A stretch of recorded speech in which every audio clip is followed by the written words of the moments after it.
Good evening, everyone. Welcome. This is Asalha Puja, full moon of July. They historically handed down as the point in history when the Buddha offered his first teaching, the Dhamma Sutta. Also, tomorrow marks the entry into the 3-month annual rains retreat, so it's quite an auspicious conglomeration of days which are totally linked. We're planning to do a circumambulation of the monument, the stupa in the field there. There's a water blessing in the region, also known as rain, and so it's just this little mist, a little bit here and there, but I think we should just go for it, see what happens. We'll be chanting the Dhamma Sutta. In English that's called Setting in Motion the Wheel of Dhamma. And that's when we get out there. And so please feel free to bring a book. It's in the golden-colored volume. There's 2 volumes of the chanting book. It's in the golden-colored volume, the lighter volume. And it begins on page 2. And Ajay Kachan will be inviting you to do the solo introduction. So if you need to bring the book, give you a heads up. And so, but we'll begin. There's a recitation. I'll read out line by line, and you repeat after me. And this is to recollect, to reflect on this event. So we'll begin first also by doing the homage to the Triple Gem in the Pali scripture language. That begins on page 18 in the dark brown volume. Okay, so...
So bhagava arahang sama sambuddho swakato yena bhagavata dhammo sipatipanno yasa bhagavato sabhaka sangho Namayang Bhagavandang Zadhammang Zasanghang Ime Hisakare Hiyatarahang Aropite Hiyadipujayama Sadhuno Bande Bhagava Sujira Parinibhutopi Vajima Janadanugampa Manasa Ime Sakare Dugatabana Garabuddhe Padiganatum Amhakandi Garadang Hidaya Sugaya Arahang Samma Sambuddho Bhagava Buddhang Bhagava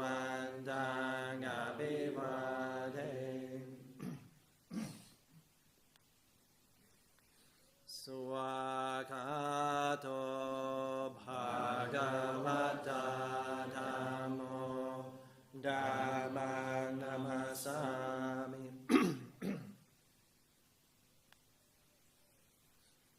Supatipanno Bhagavato Sāvaka Saṅgho Saṅghang Namami.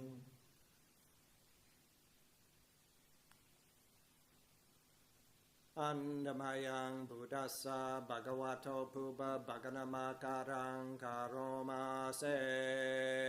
Namo tassa bhagavato arahato samma sambuddhassa. Namo tassa bhagavato arahato samma sambuddhassa. Namo tassa bhagavato arahato samma sambuddhassa.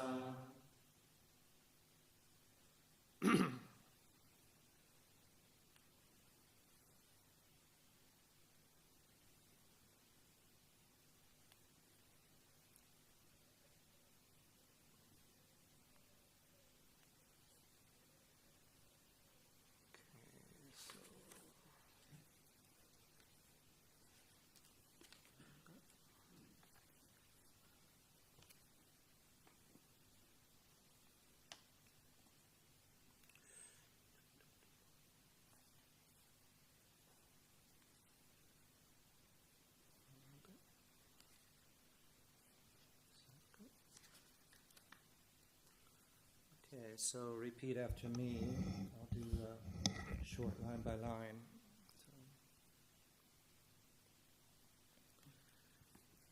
All of us take the Buddha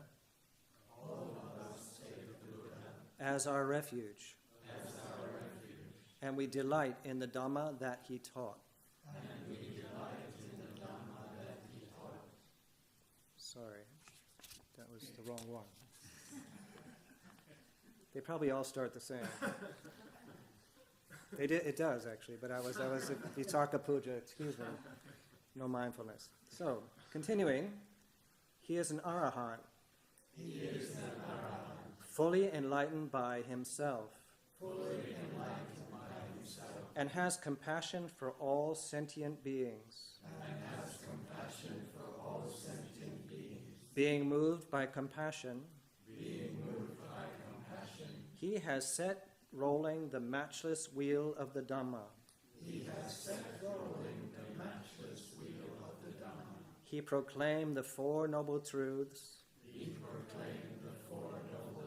For the first time, to the group of 5 bhikkhus at the Deer Park, near Benares on the full moon of July. At that time, while this discourse was being given, the spotless, immaculate vision of the Dhamma arose in the Venerable Anya Kondanya thus. All that is subject to arising is subject to ceasing. After that, he asked for the going forth. From the Blessed One, and became the first person in the world to receive the full acceptance as a bhikkhu disciple. At that time, the Sangha was born. And so the 3 jewels, the Buddha, the Dhamma, and the Sangha, were established in the world. All of us have now gathered here on this auspicious full moon day of July, it being the day when the Blessed One proclaimed the Dhammacakkappavattana Sutta. When the Blessed One proclaimed the Dhammacakkappavattana Sutta. It being the day when the noble Sangha was born. It being the day when the noble Sangha was born. Into the world. Into the world. And the triple gem was established. And the triple gem was established. So we have gathered here at this time. So we are gathered here at this time. With these offerings. With these offerings. And recollecting the virtues of the Buddha. And recollecting the virtues of the Buddha. We shall circumambulate the stupa 3 times. We shall circumambulate the stupa 3 times. Although he passed into Nibbana long ago, Although he passed into Nibbana long ago, the Buddha's guiding influence the Buddha's guiding influence is still with us today. is still with us today. May our offerings be received May our offerings be received and accepted and accepted for our long-lasting welfare for our long-lasting welfare and for the happiness of all future generations. and for the happiness of all future generations. Sadhu.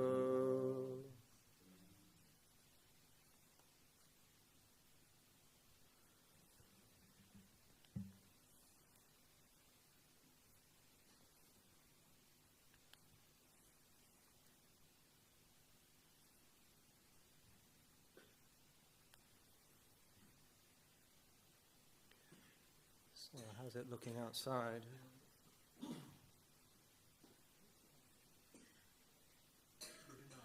Good enough. Okay, so what we'll do is so the monastic community will go through our typical door, go around the back, and a group of people kindly made flowers, incense, and candles for us to collect on the back table. Once the monastic community has collected ours, and then if there's any still there, please, our guests this evening, please feel free to take some. And I believe there's also incense in the doorway there on the way out. And so we'll gather outside and then circumambulate 3 times. The monastic community will go up, after we've gone around 3 times, we'll go up onto the upper level. And if our guests could please remain down around on the ground level there. And once we've all gathered, then we'll chant the Dhammacakkappavattana Sutta. So. This is saying the flowers in the back of the shrine on the right, before you go to the foyer for tomorrow. There's some more flowers in the corner over there. That is left there, but it's for tomorrow. I took one, but there's more. Okay. Apparently there's some flowers there that are not for use this evening, but they're labeled. They're inside the shrine here, not in the foyer, just at the back here. Oh, at the back here. Yeah. Okay, if you could not take those flowers. Yeah. Thank you. Those are for tomorrow. Okay, very good. Thank you very much. Okay.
tassa bhagavato arahato samma sambuddhassa.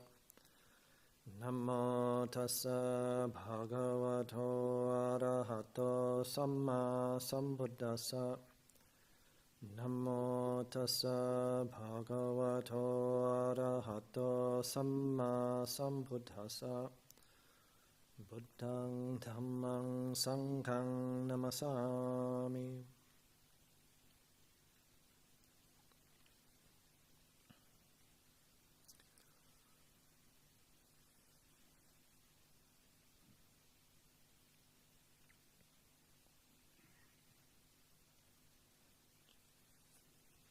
For those of us that are familiar with what the Buddha was saying in the Dhammacakkappavattana Sutta, so not just chanting it in the Pali, obviously, and even in whatever language is our language that we understand. But to really understand the meaning, the significance, and to reflect on that meaning. It was a teaching that, yes, is historically handed down as the first, often referred to as a sermon or teaching, and to his 5 former colleagues, I guess you could say, as a group they were practicing together, in particular practicing a lot of austerities, ascetic practices. And the Buddha branched off on his own. History says that the others were a bit disappointed. I guess the Buddha started eating a little bit more properly instead of being really ascetic with his eating practices. He took care of the body more. And so he branched out, and he was practicing as we've heard and read, practicing in what is Bodh Gaya, present-day Bodh Gaya. And this is where he realized the great way, the great awakening. A fully liberated heart. And then after remaining there in Bodh Gaya for some time, reflecting on what he actually realized, really reflecting on it. And also reflecting on initially that this is too subtle for other beings to understand. So he didn't feel it was something that he could share just because of that subtlety wouldn't come across. But just like this introduction or request, Dhamma Talk request that Anagarika Jyotaka just recited. The Brahma God had sort of tuned into the Buddha's thinking and came to him and said, please, out of compassion for those with little dust in their eyes, please teach the Dhamma. And isn't it a good thing for us that the Buddha didn't ignore that? Because he didn't ignore that, we're able to be here tonight practicing. So the Buddha considered, okay, who do I teach? And he considered various people who had been close to him, teachers in particular, and yet the people that he thought of, it turns out they had passed away and couldn't teach them. So then he thought of his 5 friends there, and so he pretty much knew where he thought they were, and so they were in near Varanasi, Benares, India. And so he set out walking, often referred to in English as walking in stages, so taking time to walk. I looked it up on Google Maps. It's 155 miles. So that's the walking mode. Walking by present-day footpaths and streets, roads. And if walking at Google speed, it's 52 hours of walking. But Buddha took longer than that. He took his time. He set out and he found them. And it's lovely for those of us who have been there. There's a stupa that marks the place where they believe the Buddha was standing when the 5 other ascetics spotted him in the distance, before arriving actually in the deer park there in Benares. And I had missed that in my reading before going to India, and I quite appreciated that extra sort of commemoration.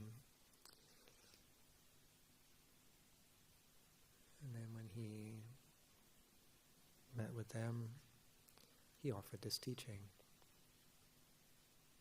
And as we chanted in the Pali, and then one of the 5, Venerable Kandanya, he got it. He entered the stream of Dhamma, entered the stream.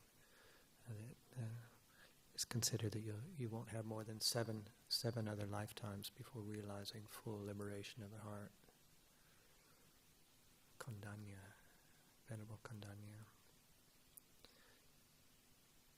And as we read in the English, because that was in part of the English reading, the insight that Venerable Kandanya had, this great insight that sort of catapulted him into the stream, for lack of a better word, was all that arises ceases. All that arises ceases. And myself and many people find it interesting because that's not part of the sutta. It's not said in the sutta. It lays out the 4 noble truths.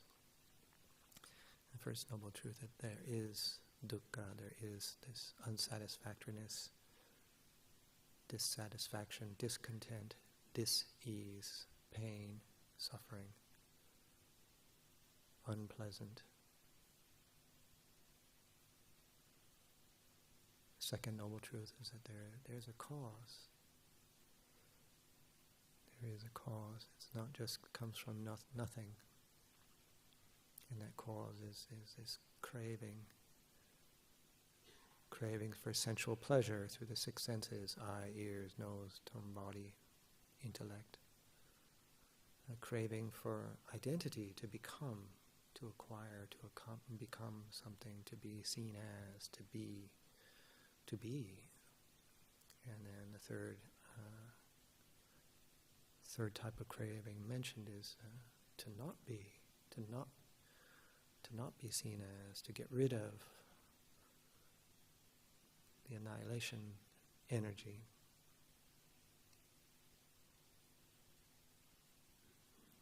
Third noble truth is that there is an end to this dis-ease, discomfort, discontent, stress. It can cease. It does cease. And then the 4th noble truth is the path which actually leads us to that. This is what the Buddha taught in that teaching.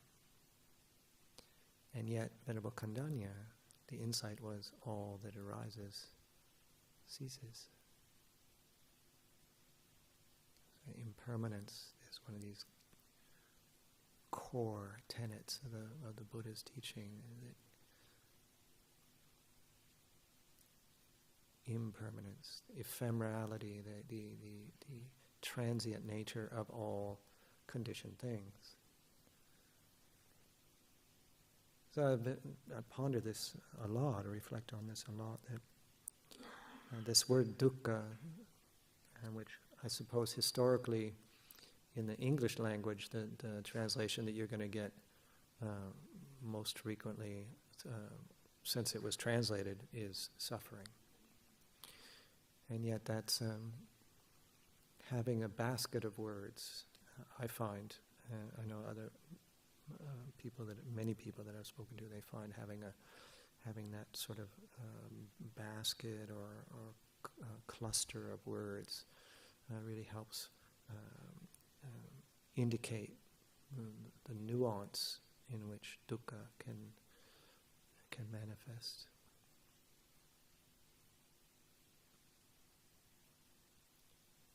Suffering, I know when I first heard that, I thought, well, suffering is, you know, when you read about or see something on the news or something, that's some disaster or just horrific situation, that's the way in my mind really considered the word suffering. Oh, that's suffering.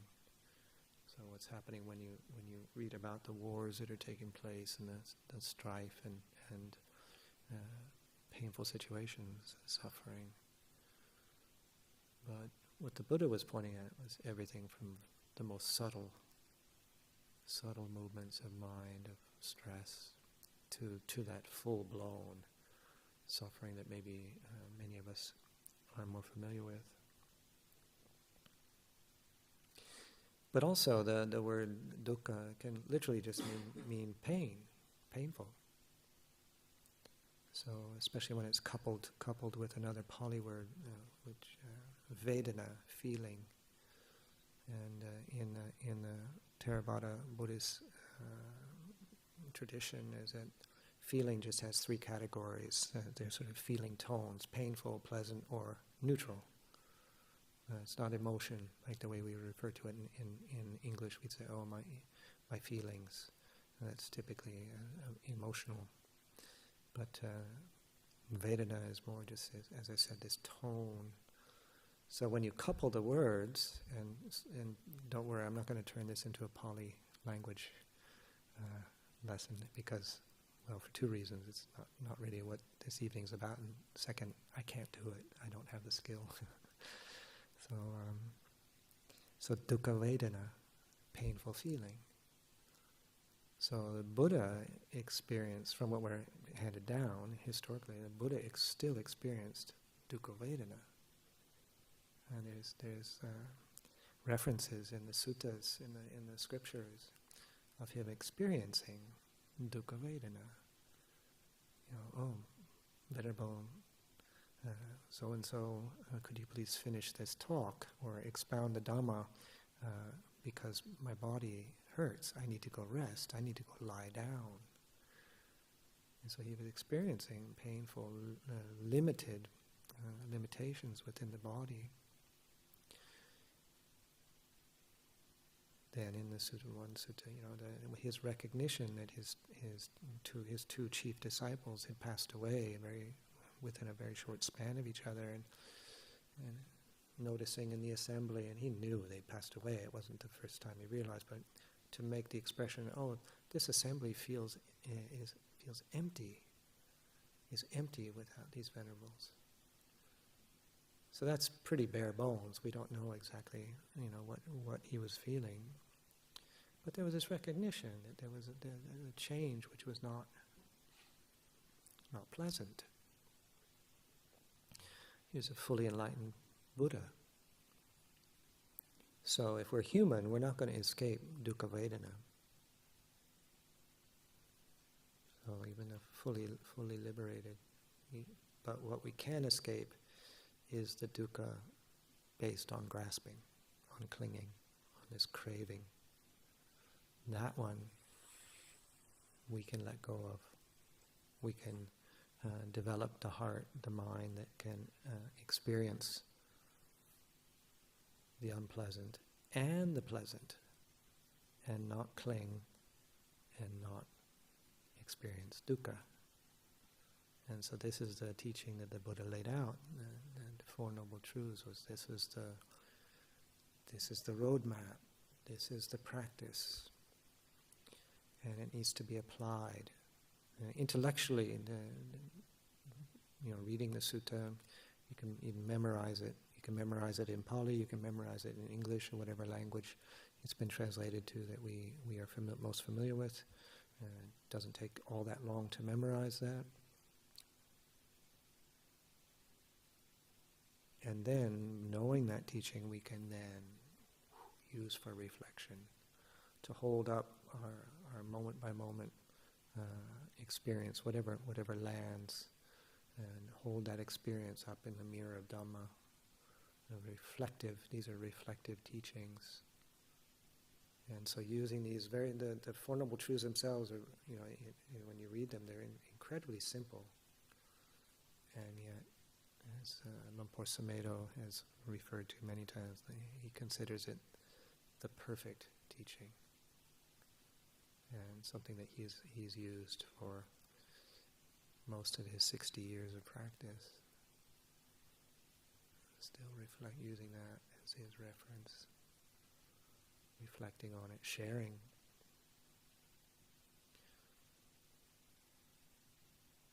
And that's up to us. It's up to us to use these teachings. Because sometimes when something seems very simple, at least the way my mind can work, especially in the beginning, is it? You take it in intellectually, but without that reflective application of the Dhamma, of what the Buddha shared, these myriad teachings that he offered, they're meant for reflection. There's just really a handful of pure meditation instruction, just a few, and yet volumes of teachings have been handed down to us that are reflective teachings. And a lot of them, just different angles of the same teaching, of the same points that he was trying to get us to consider and to be able to view our experience, as I was saying a few moments ago,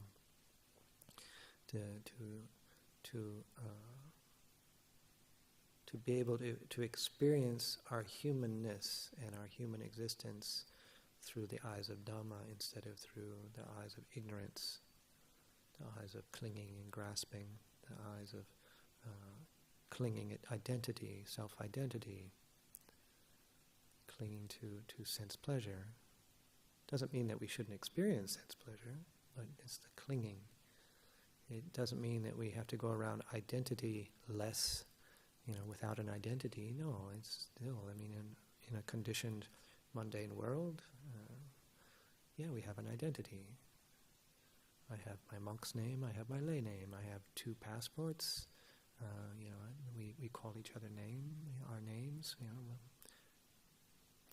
Ajahn Chittapala, Ajahn Kuniko, so on and so forth. Yes, we're Buddhist monastics, so we use these labels skillfully, and yet we also know that these are just constructs. These things are formed. Buddha came into being. Buddhist philosophy came into being. It's carried on. How long it will last, we don't know. The Buddha himself predicted that it wouldn't last all that long. And it's outlasted his prediction so far, which is very nice.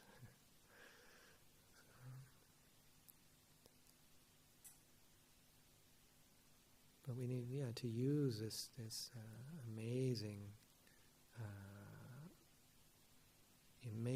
list of teachings. Doesn't mean we need to know all of them. I know years ago a friend of mine wrote me an email and said they were a lay friend in London who I knew years ago, and said that they had only were using one of the scripture books, the Majjhima Nikaya, and they said, I haven't memorized all these teachings yet, and then I need to go through all the other volumes. And I encouraged her not to not read them. I didn't say don't read them, but not to feel that everything had to land, and just to really choose, the core teachings and the things that really resonate to reflect on.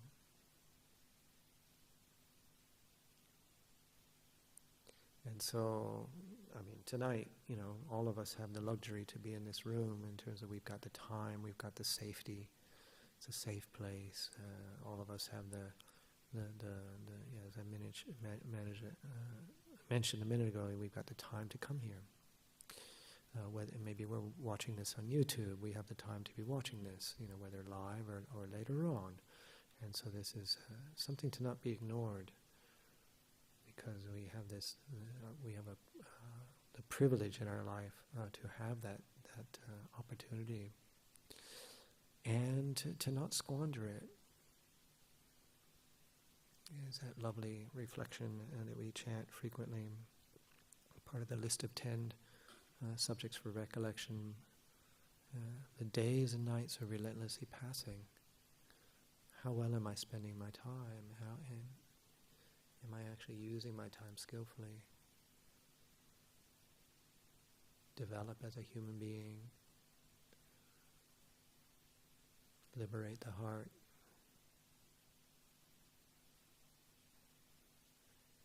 And we're all here. This is what we're trying to do. Using these opportunities like this evening is quite ceremonial. And if we use ceremony skillfully, can encourage us to pay respects, Buddha, Dhamma, Sangha, to pay respects to the Buddha, to recollect his teachings. These are all fuel for practice.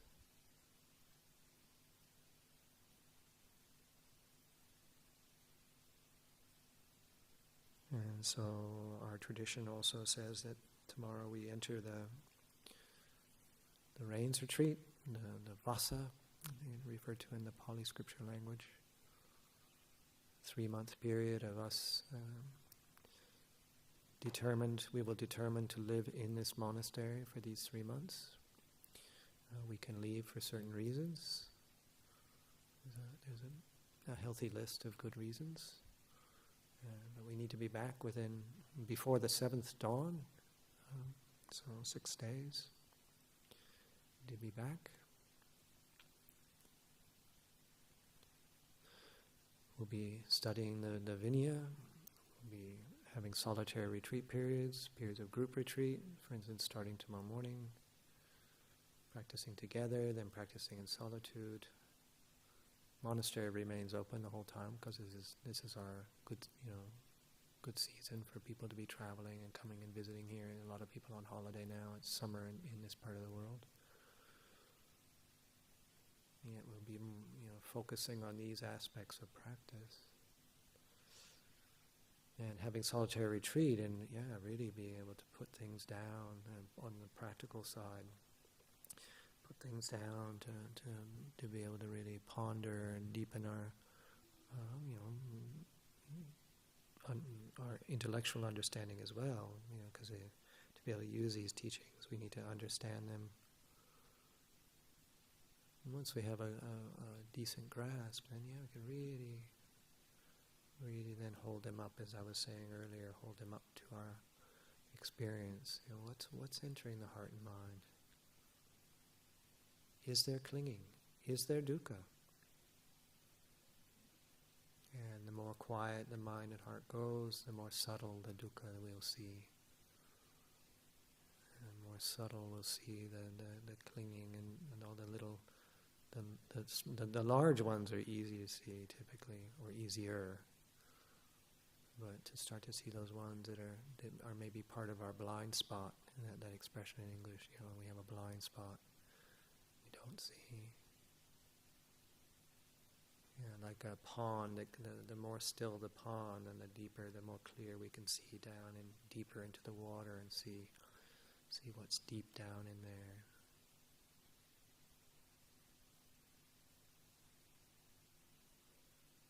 And the Buddha taught this because he saw that human beings could realize this. So, up to us. It's up to us. Which is both, I find, a really lovely thought. It's not up to some outside force, our liberation. It's not up to something outside, it's up to us. And on the other hand, you go, oh wow, I've got to do it. I wish somebody else could do it. Just sort of, you're enlightened. It's not the way it is. So I think that's enough to offer this evening for reflection. And so we're not having a midnight vigil this week because we're starting our group practice tomorrow at 5 in the morning. So out of compassion, we'll wrap up. But we'll chant from the dark brown volume. We'll chant the verses of sharing an aspiration in Pali. And that's, I believe, on page 32. Yeah, 32. Dark brown volume, page 32.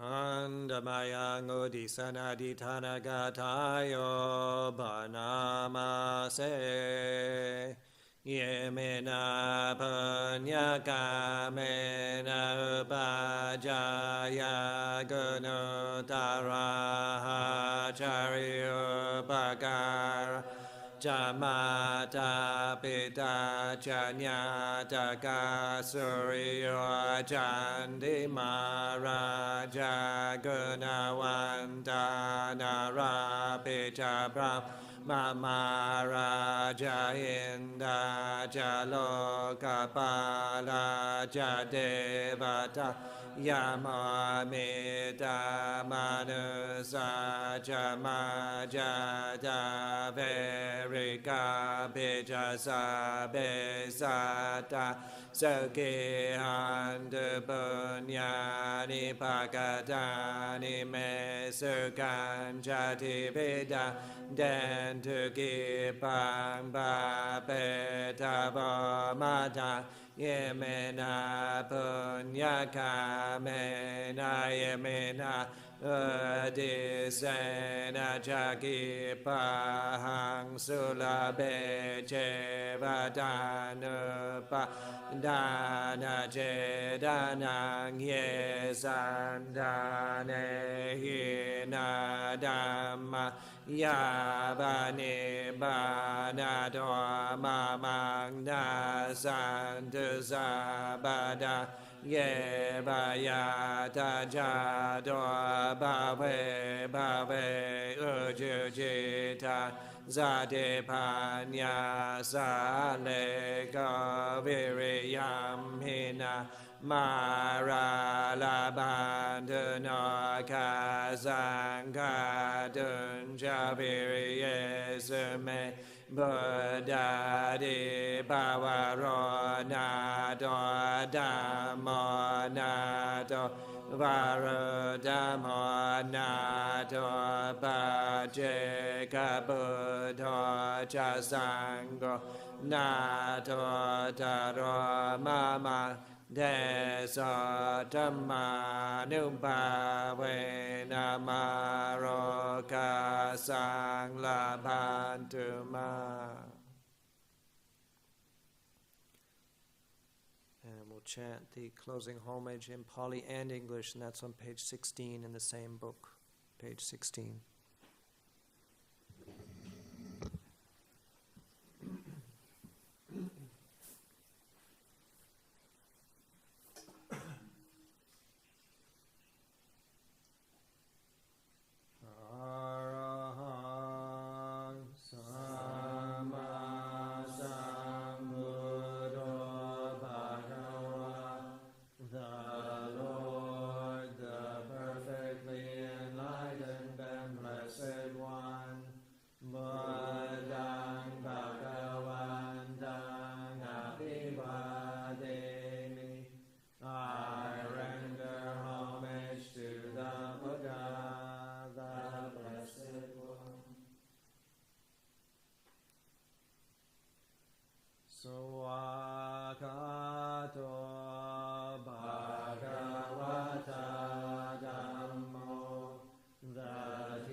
Supatipanno Bhagavato Sāvaka Sangho.